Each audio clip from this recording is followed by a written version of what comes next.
You know, I think it's wonderful. Last year we had a lady from the Arctic Circle and we had people from the Gulf of Mexico, Willie included. And this year, last night, I met a lady who is here from Wicklow, Ireland. Is she in the room? I guess she's been doing a lot of tripping around, eh? But it's just wonderful to see and meet people from all over North America and the continent. How about that?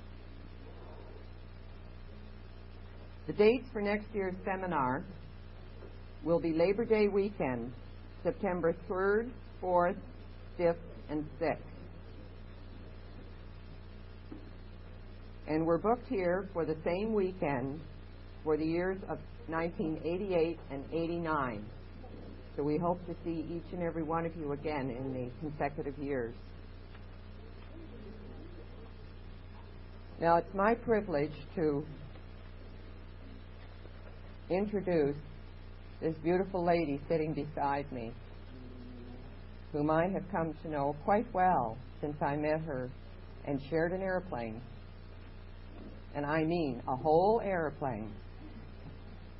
The first seminar I attended, I had booked a flight from Fort Lauderdale over to Houston, Texas to visit my son. And of course, Willie lives just north of Houston. And when we were about to leave, we were told that Continental Airlines had just gone belly up. So we called Wesley, and he came to the rescue, and we kidded him. All we wanted were 2 seats, not a whole airplane. Because he ended up getting us on a Lockheed 1011, and there wasn't anyone but Willie and I on it. And we shared, and it was a beautiful trip. And I think God was trying to tell me something then. You know, we talked about our 11th step, and God talks to me in as many ways as I care to listen, and I wasn't listening too good that day. It took 3 years for me to finally ask Willie to be my sponsor. So without any more from me, I'd like you all to give Willie a big, big hand, because I know this is going to be one beautiful meeting.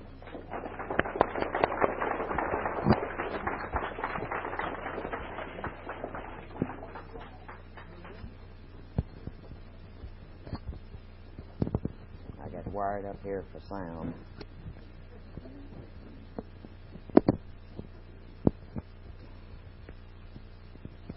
You might have to come do this. One of these good-looking men come do this to me.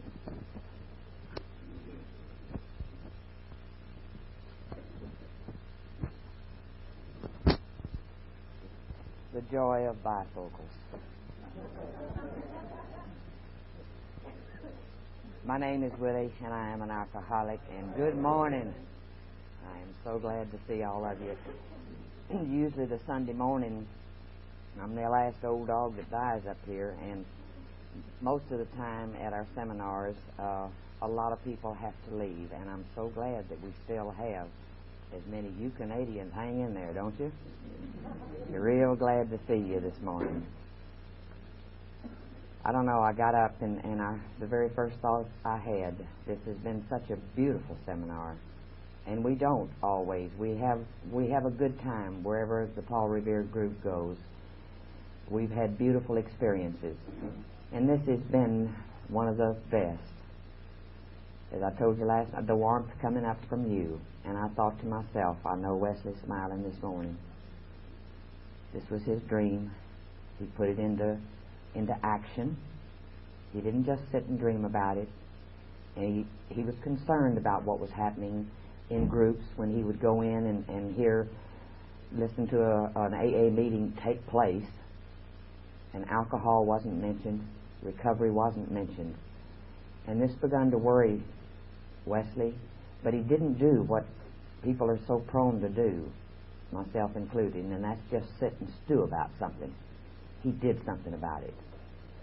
Instead of getting on the negative side and saying, you know, AA's just going to hell in the handbasket, and griping and carrying on and being the typical, as we call them in Texas, bleeding deacons, he sat down with a program of action. And he didn't realize, I don't think, when he asked us so very humbly, could we take this time out of our lives to do this? He didn't realize how much he was giving us. And I thought this morning, you have to be smiling, Wesley, because this has been a beautiful gathering of Canadians, and you have given me so much since I've been here. If they choose not to let me back into my own country today, which will be at their discretion, because I'm in a little bit of a jam going back, a little bit of a jam coming in. I remembered my toothbrush. I remembered everything but some identification to prove who I was.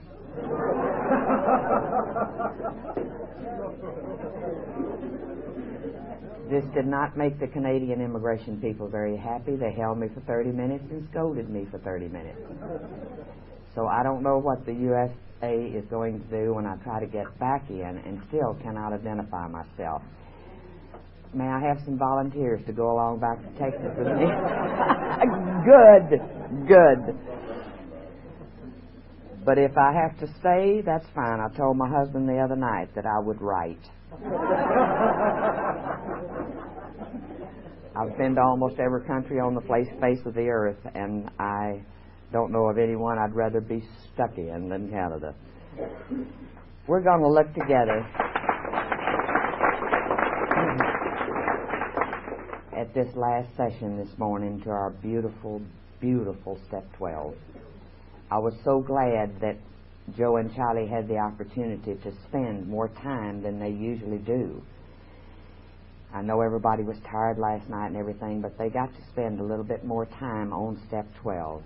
And you know, Step 12 must be terribly important because it's the only step that they devoted an entire chapter of the big book to. The rest of the steps are all included within chapters, 2 and 3 at a time. But to the 12th step, a whole chapter is devoted. And I think that tells us that this is our crowning glory, that this is such a beautiful place to dwell within that 12th step. After we have done our work, and after we have gotten to where God wants us to be, we were the dregs of society, and now we can put some of this crowning glory back for Him, and that's in this 12th step. I think the principle basically behind this step is brotherly love and purity. Brotherly love comes in and unselfishness in the part of sharing with other alcoholics. As they emphasized last night, as the book emphasizes, no one could get to me. The psychologist couldn't. The minister couldn't. All the people that I loved so dearly and wanted to have in my life could not get to me. And this program did, through another alcoholic. Because when I went to that first meeting, even though I did not get well, it took me 4 long years before I even would admit and accept the fact that I was alcoholic. I never forgot, because God, all through these men that tried to help me, God put each and every thing they ever said to me, He put it in my pocket, because He knew that one of these days I was going to be on my knees where I could listen better. And it took 4 years. I didn't go down easily. But when I did get on my knees and say, God, please help me, then those drunks were there. And no one else could have gotten to me, because no one else could really look me in the eye and say, Willie, I understand. So when we get to this 12th step, we have to remember that it's in various pieces. In the beginning, it says, having had a spiritual awakening as the result of these steps. We tried to carry this message to alcoholics and to practice these principles in all of our affairs. As I said before, it's very sad to see the people that will come into AA and not really ever see that last statement in there, to practice these principles in all of their affairs. They just practice them in AA circles. Beautiful Dale, when he got up there at that mic this morning, when he said he was trying to do everything he could for his mother now, that's practicing these principles in all of our affairs. That is taking it on home. And I think this is what makes this step such a beautiful thing, because it gives us a living tool. We know we're not in the problem anymore, we're in the solution. I love, and you know by now how much I love the first statement that's in the 12 and 12 on step 12. It says, the joy of living is the theme of AA's 12th step, and action is its key word. Here we turn outward toward our fellow alcoholics who are still in distress. Here we experience the kind of giving that asks no reward. Here we begin to practice all 12 steps of the program in our daily lives with our daily people, so that we and those about us may find emotional security. When the 12th step is seen in its full implication, it is really talking about the kind of love that has no price tag on it. That's hard for us to give. It's hard for all human beings to give.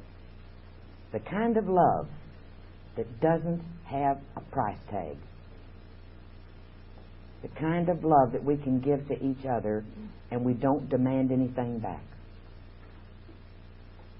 That's hard for any human being to give.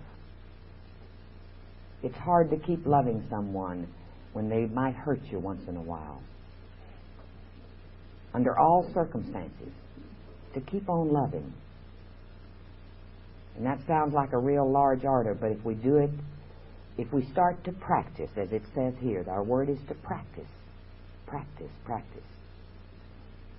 As a teacher, they made us quit making kids drill in school, to do something over and over and over. And of course, we're just now waking up. They made us quit doing that because we were not to bore the children. So we quit boring them, and we quit making them practice. And now half of the United States of America can't read. They don't know their multiplication tables because we had to quit making them drill and practice. So on these fundamentals, we have to keep practicing a little bit at a time. And then it gets to be a habit. And then love is so easy to give when it gets to be a habit to look for the good in people instead of the bad.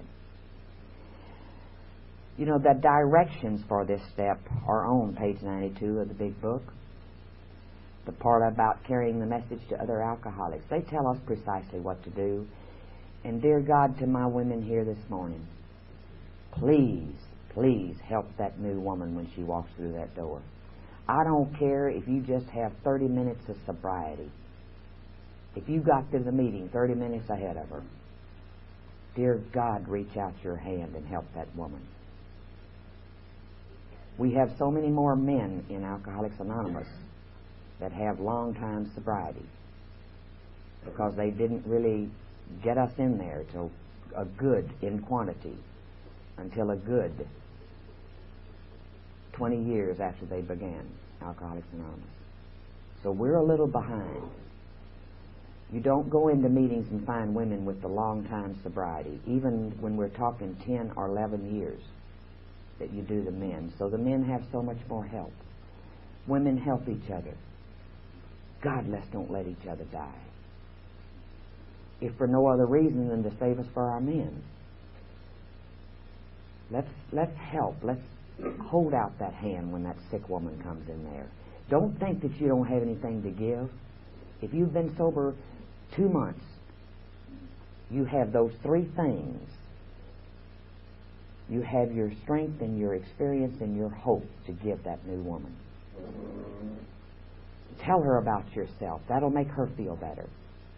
Don't think that you haven't been in long enough to really have anything to give. Yes, you do. If you're clean and you're sober and you're at an AA meeting, you better believe you have something to give. Reach out your hand to that woman drunk and carry this message. Over on page 107, in the middle of the page, the AA's manner of making ready to receive the gift lies in the practice of 12 steps of our program. So let's consider briefly what we have been trying to do up to this point. And this is a good thing to point out to a brand new member. Maybe they're not capable of taking that book immediately and starting to read it and pull it apart. Maybe they're not fortunate enough to go to a seminar or a big book study and listen to these two beautiful men like we have been privileged to this weekend. So if they want a really sort of a capsule, what is this program all about? Get your 12 and 12 and get to this paragraph on page 107.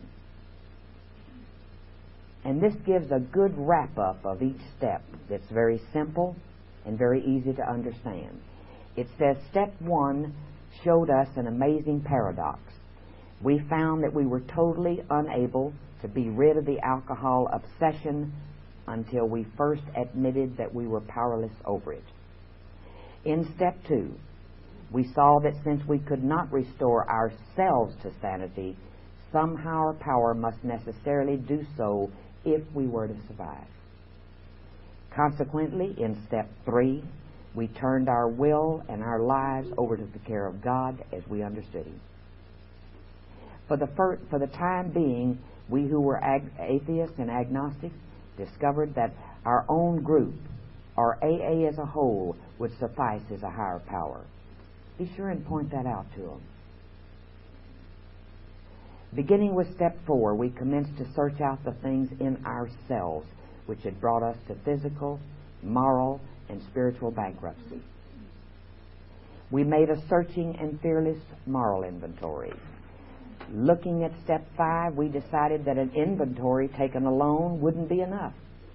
We knew we would have to quit the deadly business of living alone with our conflicts, and in honesty confide these to God and another human being.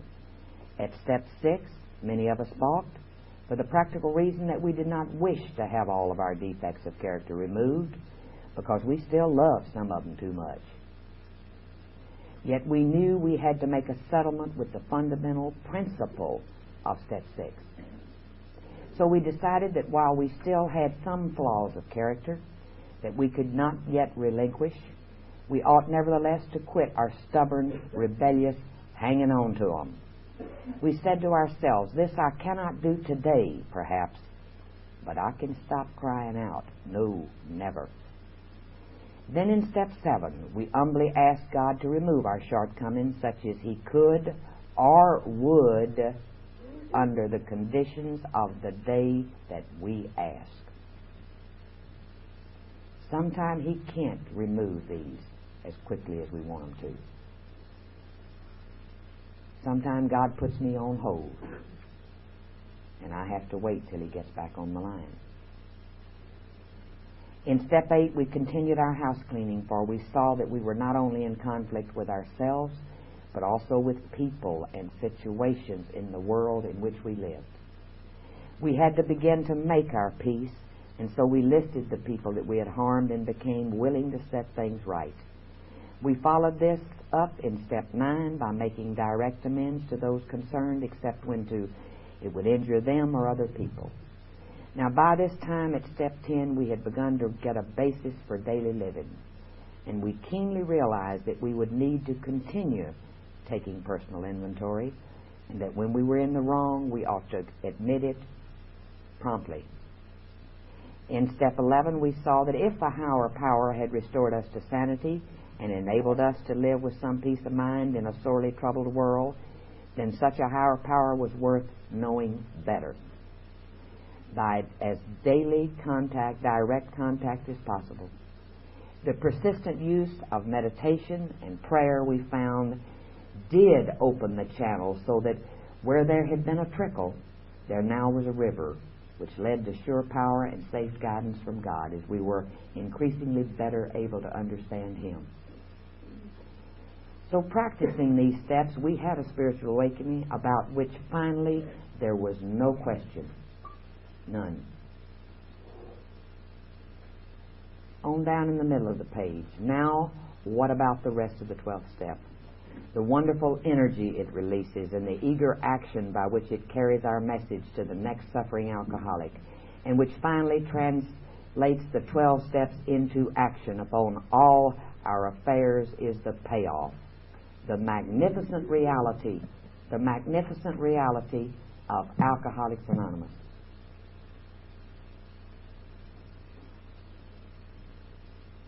Point out to them that, maybe the admitting in the beginning is going to be difficult.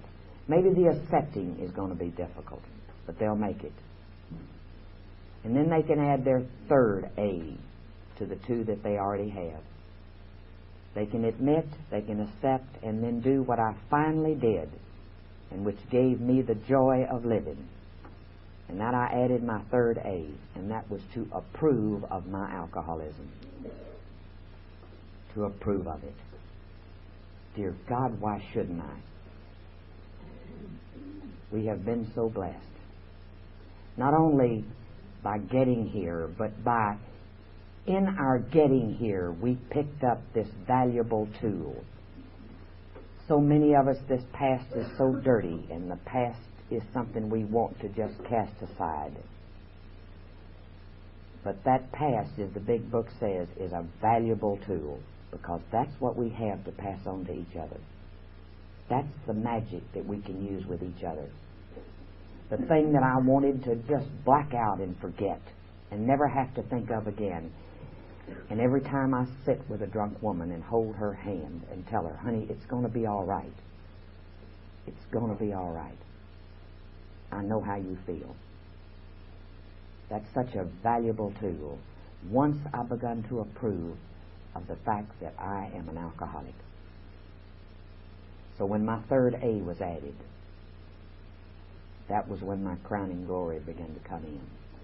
And the joy of living this kind of a life, the kind we've been living here this weekend, and the kind I'm going to get on the airplane with, and the kind I'm going to try to put into all of my affairs. Try. In every way that I can. Even the newest of newcomers finds undreamed rewards as he tries to help his brother alcoholic, the one who is even blinder than he. This is indeed the kind of giving that actually demands nothing. He does not expect his brother sufferer to pay him or even to love him. And then he discovers that by the divine paradox of this kind of giving, he has found his own reward, whether his brother has yet received anything or not.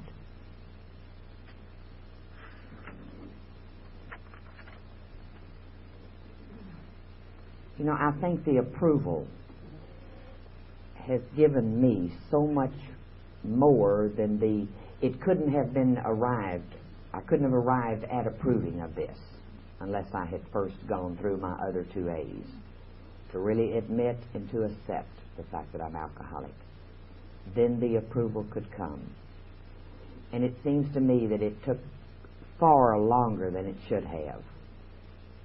And if you're sitting out there this morning and feel like that I haven't made the progress of some of the people that I've been around this weekend, I'm not where I should be, you are exactly where you ought to be. Wherever you are. You know why? Because you're here. You are exactly where you need to be. Don't worry about whether you're 8 steps behind somebody else. If you're giving step 2 everything that you have, you're just fine. You're just fine. We get the idea so often that we need so much that we have to be in a certain place because we compare ourselves to each other. We don't really know anything about each other, about our personal lives and what's going on in those personal lives.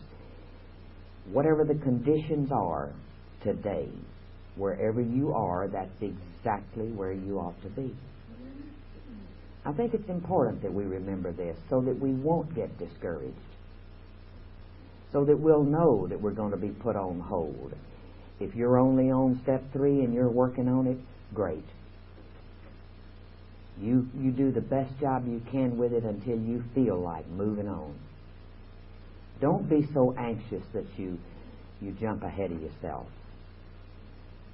It's like when I get kids in school and they want to pass algebra, they're already thinking about it down in 6th grade.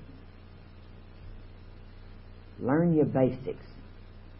I was so anxious to become so learned about this program that it almost slipped by me. I was comparing myself. In the beginning, I would listen to these men who had been sober 10, 15 years and think, I'll never get there. I'll never have what they have.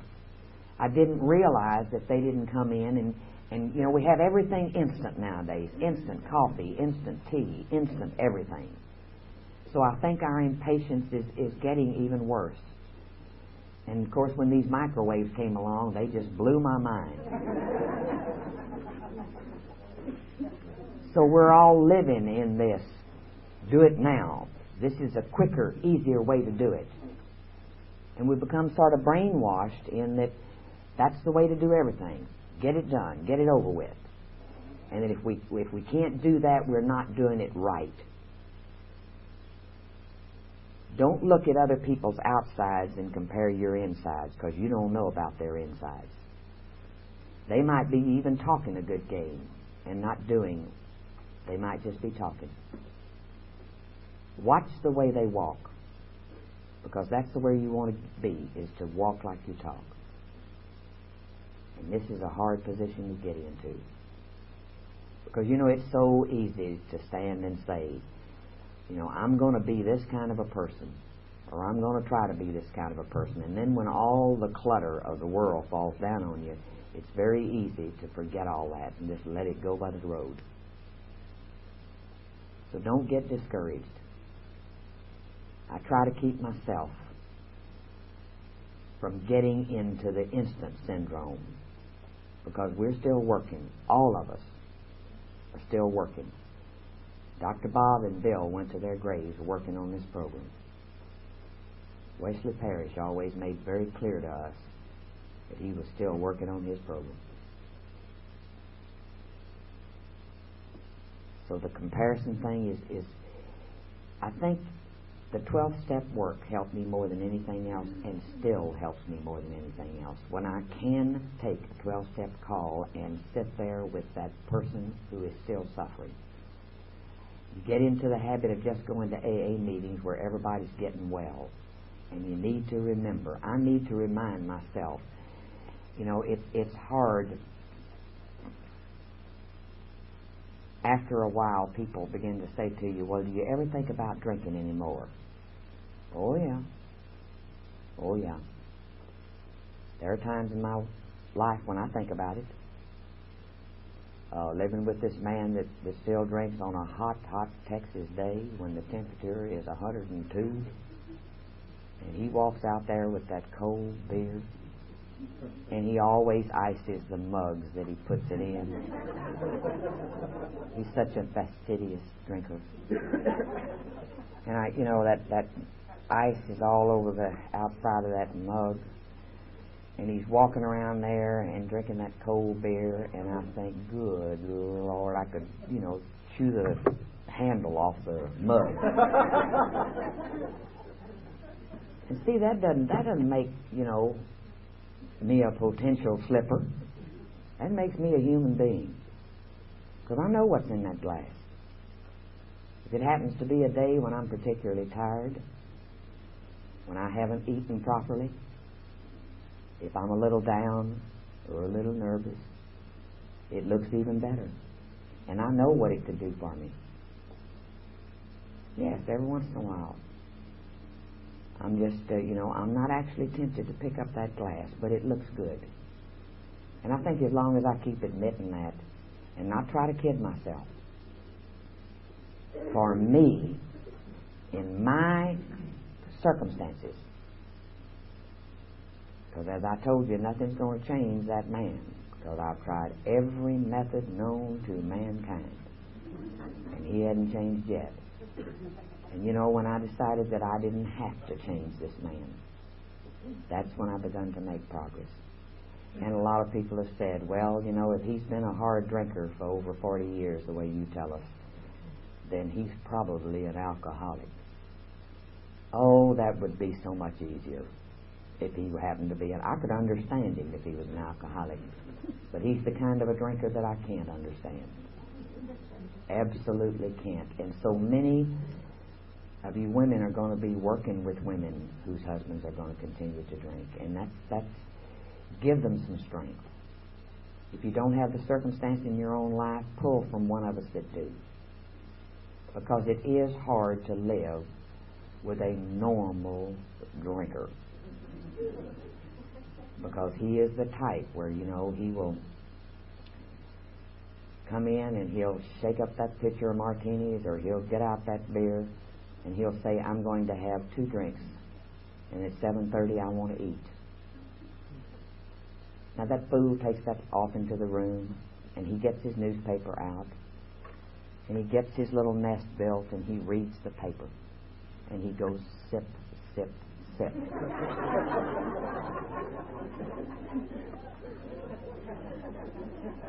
And then at 7:30 he comes in, because he said he wanted to eat at 7:30.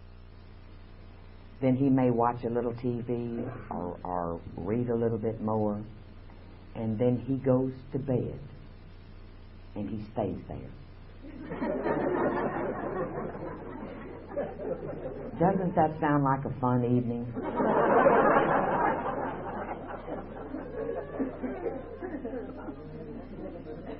That's the way a normal drinker has his kicks. So see, when I really understood that that's not what I wanted, but I wasted those 4 years and piled up all that heartache and heartbreak and humiliation and degradation. I piled all that up trying to be one of those. And see, come to find out, that's not even my idea of a fun evening.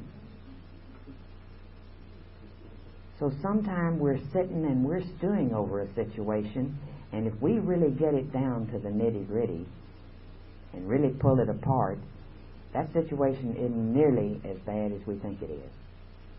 It isn't what we first perceived it to be. And this goes along with the awakening that takes place as we learn about ourselves. See, I had to learn about Willie and how she really felt. I had been fooling her for so long. So that I could fool you, I had to fool me.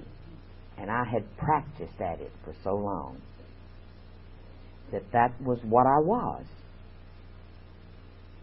So I had to find out what I really was instead of what I was presenting to you, and in turn presenting to myself, because I really thought that that's the way I wanted to drink.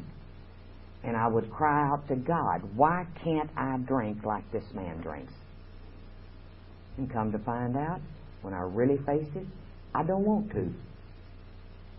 Not that way. As I told you, the way I drink, I wanted to put the paint on and raid the village. And that sounded like a lot more fun than having a drink, eating dinner, and going to bed.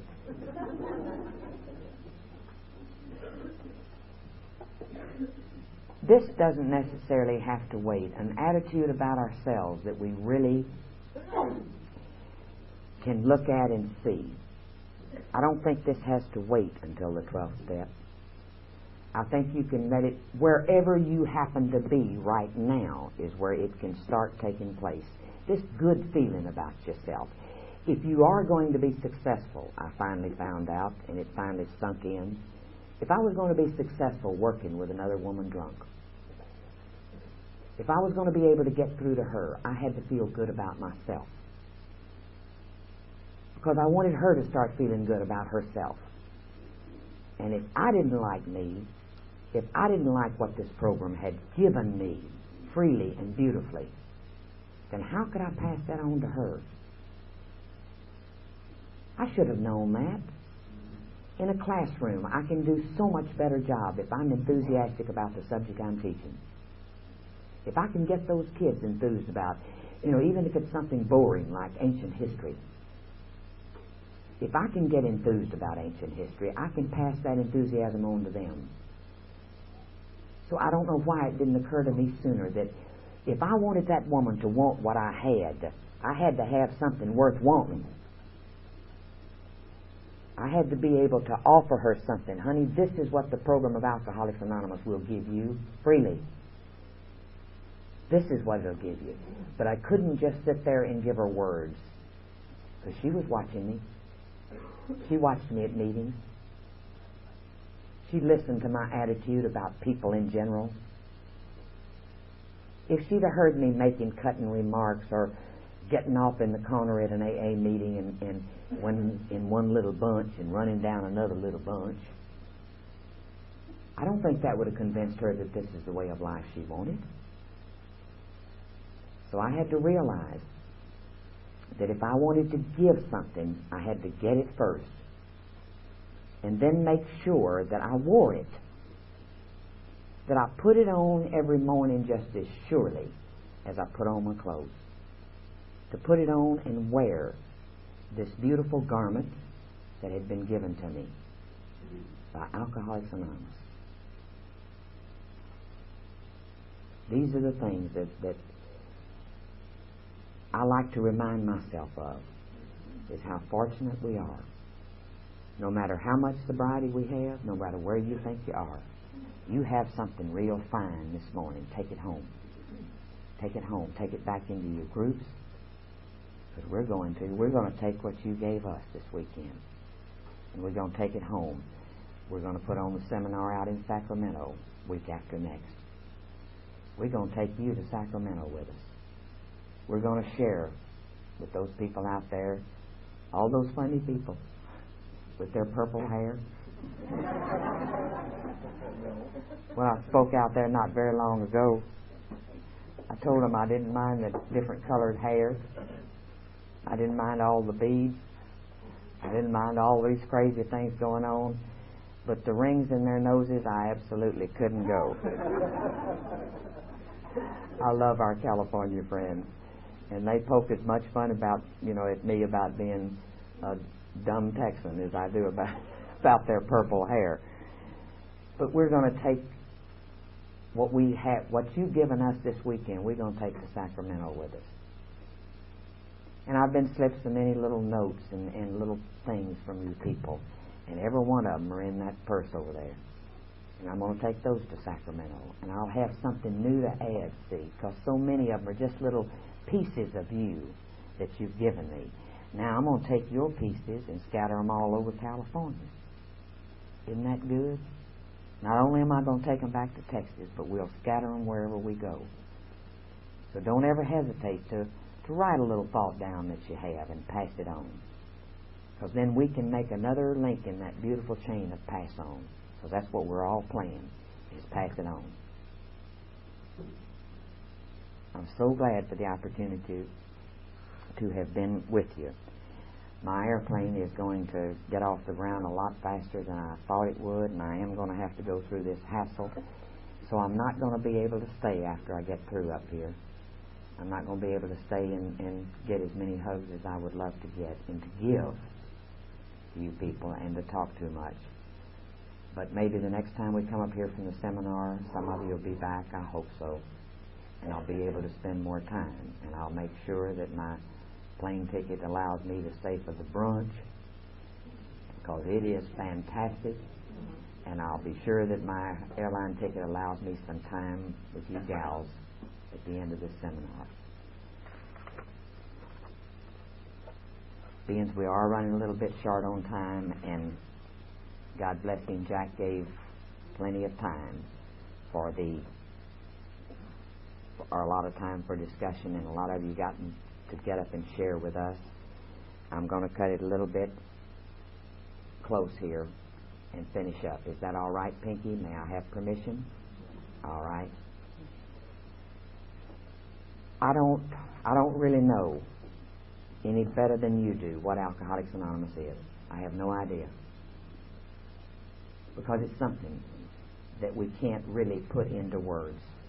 But in 1956, 57, somewhere along there, I was doing prison work. Rose had gotten me into working in Julia Tutwiler Prison, a woman's prison outside of Montgomery, Alabama. And she had put me to work because she knew that she had to get me into this program and not just own it. So she said, I hold a meeting at the prison, Willie, every Wednesday night, and you're going to go with me. And we went out there one night, and I was into doing what my sponsor told me, so we went out there one night, and they had a little disturbance, and the matron told us that we'd have to wait a little while, and we were sitting there thumbing through some of their books that they had out in the waiting room, and somebody had brought some old grapevines, and I was thumbing through them, and I ran across this. And about the time that I finished reading it, the matron came out and said, everything's fine, y'all can go in and hold your meeting. And I put the grapevine down, and the next time I went out there, I looked for it, and it wasn't there. But I wrote down as many things as I could remember, because it would not get out of my mind what it said. It's so beautifully wrapped up. I think just a small piece of what this program is. It was written and it was signed anonymous, and I was really glad so that I wouldn't ever know. I've always figured it came from people like Wesley, like Joe and Charlie. It came from the people that have experienced this program and have known this wonder and amazement at what happens, the miracles that take place. So I put down as much of it as I could remember. AA is a spirit. It cannot be touched, nor can it be completely understood. It's as wide as the world, and yet small enough to fit snugly into the hearts and the minds of man.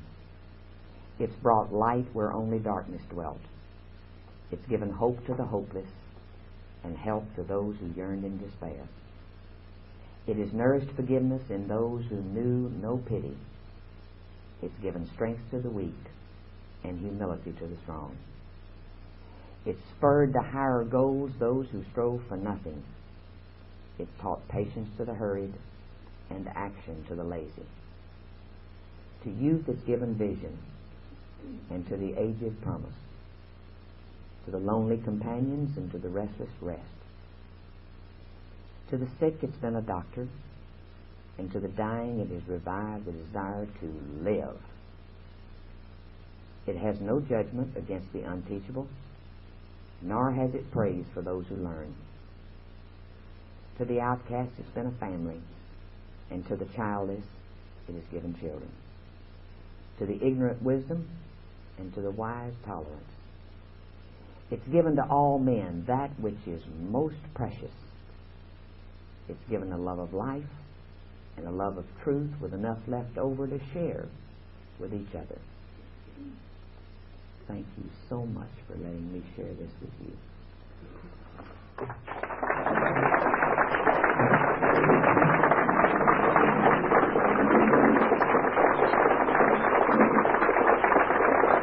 Thank you so much.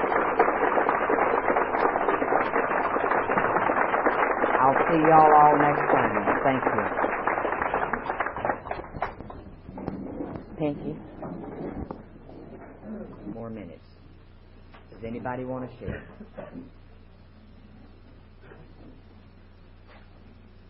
My 2 mics are empty.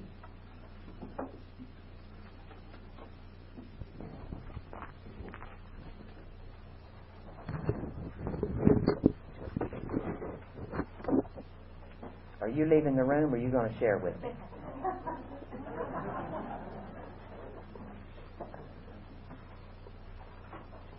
Anyone? Good. My name is Gloria, and I'm an alcoholic. Hi, Gloria. And I'm glad to have this opportunity to share with Willie. I didn't have a chance to talk to her before, and I procrastinated about writing you a note.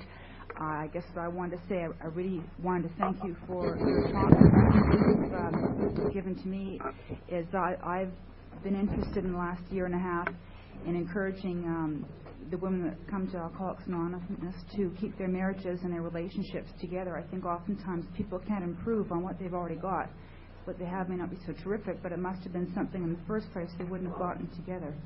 And I think it'd be a mistake sometimes to leave the marriage, the relationship too quickly. And I think that you've given me the hope to encourage people to go back to their families and their relationships and work on it. And one other thing I wanted to share with you was an amend that I've made to my daughter. She's only 3 at the time, but when I came to the program, she was, of course, younger. And I felt that I'd hurt her through my neglect and my drinking, and I wanted to make an amend to her aside from just working the program. And at that time, I felt I wanted to do something which would be of benefit to her, but yet I would have to work at. And I was a bit shaky my first year, and so I thought one thing that I could do for her would be to make a movie of her, just like a home movie, like a 35mm camera, and then I could give it to her later on. And it was a big effort for me because I couldn't get it together to make meals. Never mind borrow a movie camera, go to the store and get the film and the batteries, and it was a lot of effort for me. But it really helped me because I felt that I was getting out of myself to do something that I could give to her later on. And now I realize that perhaps that wasn't necessary, but I still feel good about it. And I think that you have encouraged me with what I can do for the rest of my family is to go back and to practice the program and to give them love. Thank you, Lily. Thank you.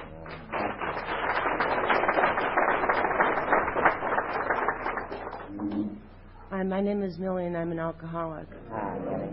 I just wanted to pass on something to everyone here. When I came into this program, I was a very bitter, angry woman. I was consumed with anger and with hatred. I was in the program almost 4 years, and I went to my first big book seminar in Houma, Louisiana. I was living in New Orleans at the time. And I went to that seminar with one attitude and with one personality. And I came away with a miracle in my life because I came away a different person. And my whole life is now dedicated to AA, carrying the message and the big book. My big book is my Bible today. And I feel so fortunate to have been here to participate in this seminar. And I want to thank every one of you because I go away a little bit richer than I was when I came up here today. Thank you. Thank you, Millie. Hi, friends. My name is Steve, and I'm a recovered alcoholic and drug addict. Hi, Steve. I just want to share a little bit on the God of my understanding and trying to take this message that I have received this weekend out in society, not only here in Alcoholics Anonymous, but in areas of my life that when I'm away from this fellowship, because I carry a message there also. I shared on the third step, 1978, I was thrown out of a jail, unloved, unneeded, and unwanted. The most unspiritual individual, the most self-willed individual that I think ever came through the doors of Alcoholics Anonymous. I walked through these doors in 1978 crying. I was told I was going to have to use a God to recover, but that God could be of my understanding. And up to this point in my sobriety, I am the direct result of the work of God. The fellowship of Alcoholics Anonymous and all their principles lie down. It's a terrible feeling to deflate one's ego, to be a decent father, a decent husband, a decent employee, employer, and a decent individual in the community. Because all of what you people taught me and put me through has deflated my own ego and pride to allow me to be the person that I've always wanted to be, myself. that I did not have to live up to other people's expectations, and that I am not responsible for someone else's life. In the process of doing so, I have been criticized in the Fellowship of Alcoholics Anonymous for being a God freak. Since 1978, I have a wife and 2 beautiful children. I now work for the same government that had me locked up in jail. I now have a bank account, and I have been given a spiritual gift. Not a gift of only recovery, but a gift of healing. You see, I own a Toyota car, and I don't take that car to the Toyota dealer to get tires put on it and take it to Canadian Tire to change the oil. My principals told me in this literature, and my sponsor made it clear to me, that these spiritual principles that I have been so freely given and is free is the answer to all my problems. And for me, that goes from my wallet to my dignity to wherever I have to go in society. God didn't make this child a second-class citizen either in or outside of Alcoholics Anonymous. He gave me a very powerful spiritual gift. And it's my job to take this to the people in society and share it, if and when they want it. Thank God for the Paul Revere group that came here this weekend and gave me some fertilizer for my spiritual life. If you criticize me and think I'm a God fanatic, that's fine. I am not trash. I am not a second-class citizen. I am a very sober, happy, contented member of Alcoholics Anonymous who has been given a second chance to use God in my life where I choose to. And no one else can take that from us. Thank God for this fellowship and that man who put this thing together that made it possible for us to leave here this weekend with a whole lot more than what we come with. And if anybody is in this room today and didn't get anything out of this weekend, my friends, you did not bring the equipment to take it home in. Thank God for you people. Thank God for these big book seminars. It is my first and it will never be my last. As long as God gives me breath, I'm going to continue to carry this message out there where I belong. And in my home and in wherever I am in touch with people. And if I am a God fanatic for that, God bless you. Have a nice day.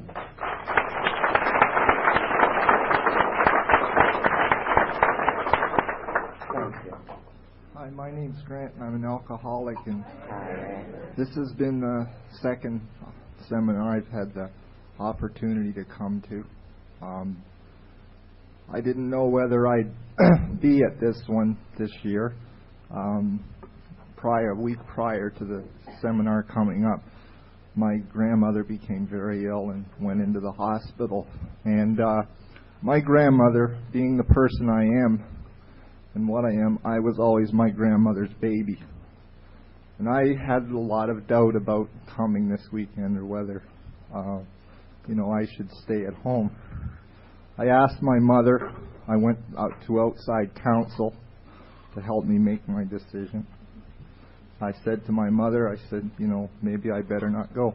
My mother said, "No, Grant, you go. This is where your grandmother would want you to be." Well, about on Tuesday night last week, my grandmother died.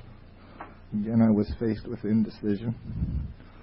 My mother said, "Grant, your grandmother will want you at that seminar. You go." I wasn't. The day that she was going to be buried was Thursday, and that was the day I had to come up here. And I did a lot of praying, what to do. And I'm being rash, like I was standing doing the dishes, and a little answer came to my head, like it said, if you were to be at your grandmother's funeral, she would not have died when she died. But I'm a rationalizer, And I said, you're just saying that in your head so you won't feel guilty. But I know today, like from the things that I've learned, what I found out, the people and the love that I get from coming to this seminar, yeah, this is where my grandma wants me to be, because I'll learn something here, to be able to go out and help other people, to be able to offer that hand of help, that, you know, that smile, that joy, that completeness of life that comes from the program of Alcoholics Anonymous and the study of the big book, the way we learn it here. And I'm just so grateful and so thankful that I was able to come this weekend. And I thank you all for being here.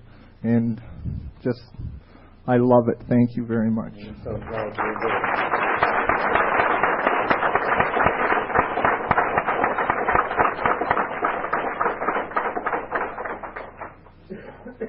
Hi, everybody. I'm still Dale, and I'm still an alcoholic, and I feel a little more comfortable.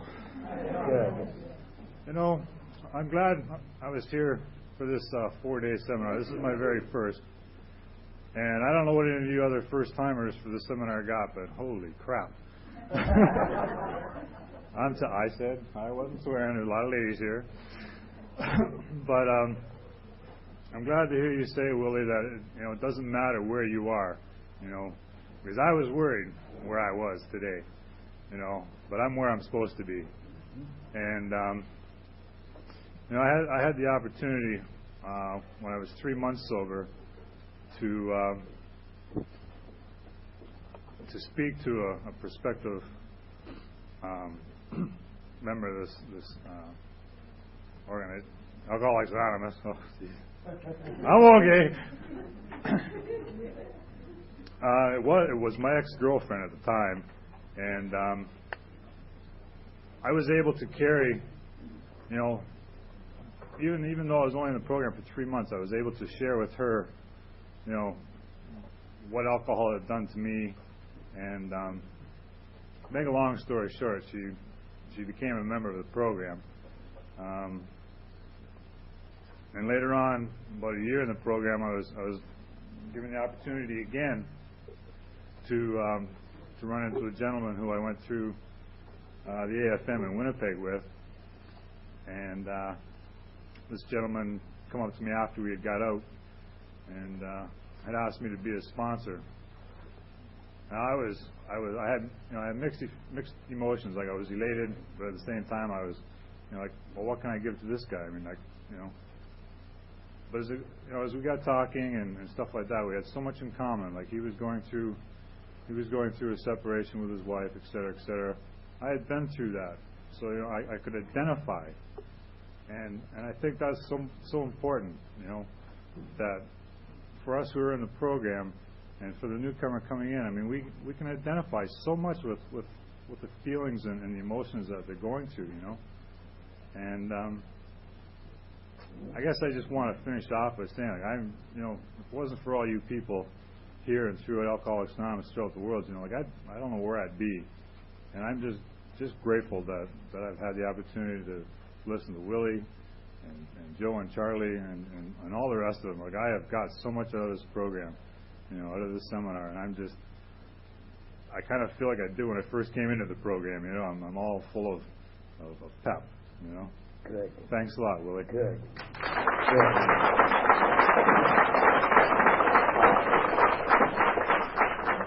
My name's Marie, and I'm an alcoholic.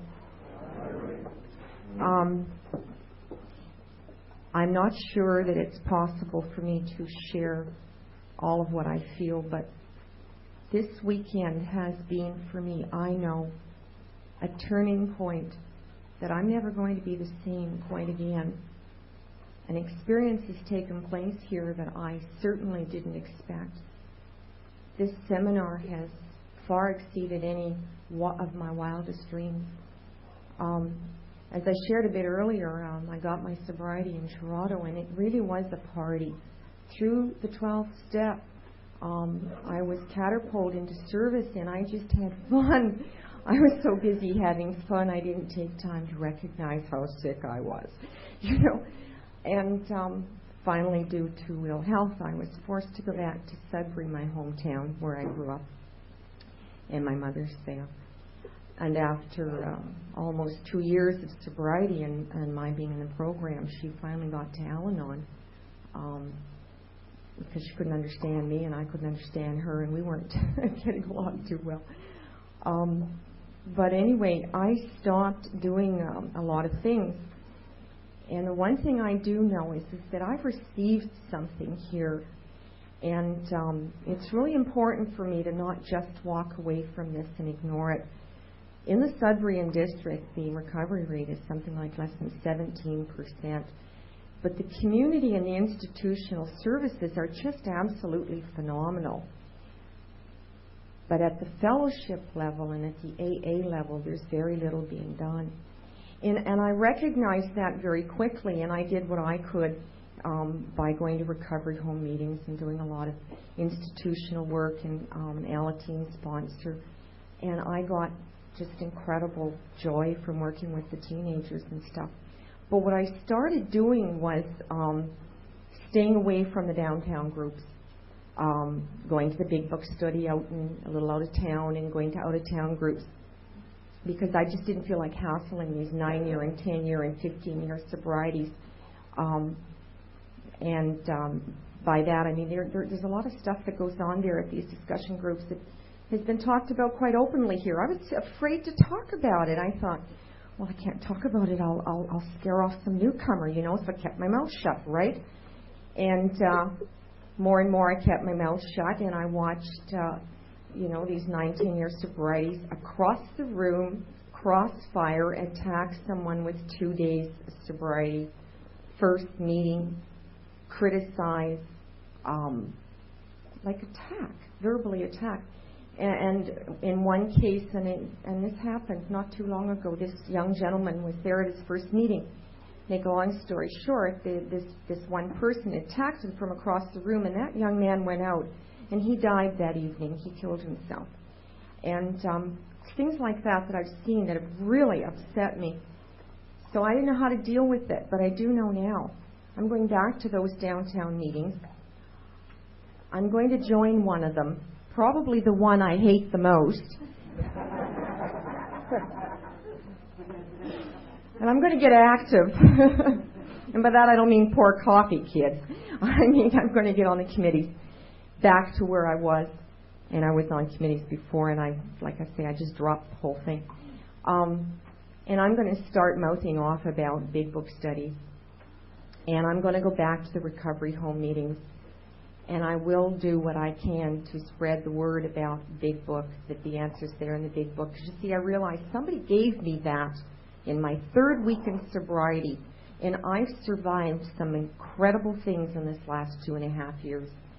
And many, many miracles. I couldn't list them all. But I know that the answer isn't for me to hide away out there in Garson and Dowling and little out to take an hour to go to a meeting, so that I don't have to deal with those 10-year sobriety, sobriety people. I'm going to go back and I'm going to do what I can to share this with the others. And I know I've been really privileged to be here. God bless you, Willie, and God bless all of you who've come up here and given your time. And in particular, I'd like to say thanks to Ruth.